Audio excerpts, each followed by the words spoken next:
Hello, this is Mario from DataMighty, bringing you an Excel tutorial on the search function. I have a written tutorial down in the description box below. So the search function allows you to look up for specific words or characters or text or numbers in a cell. And it can be used in conjunction with a bunch of other formulas, and it's a really flexible and good formula to understand how to use. I'm going to show you a couple examples right now.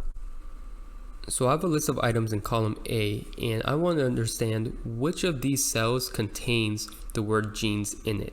So to do that, I will be utilizing the search function. So to begin, you'll start with equals search, and search has two main portions: what you want to find and where do you want to find it. So I'm looking for the word jeans. So whenever you look for text, you want to put it within double quotes. So we'll do double quotes, jeans, end the double quotes, and put comma.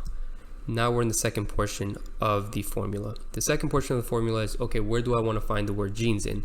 In my case, I want to find it in cell A2.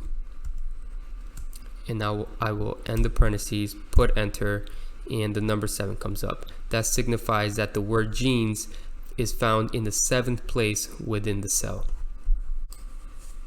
Now at this point, we can just drag down this formula all the way. And if a number comes up, then we know jeans is located within the cell that's corresponding to it. And if it has a value message, then we know jeans is not found within that cell. So now we can do whatever we want with the table, with the information that we are now being given. And in my case, maybe I just want to remove everything that does not have the word jeans in it. Thank you for watching the video. If you enjoyed it, please leave us a thumbs up. And if you're interested in other Excel tutorials, you can find that on our channel. We also have full Excel tests that you can test your students or your candidates or even yourself on our website. I have that link down below if you want to check that out. Thank you again for watching.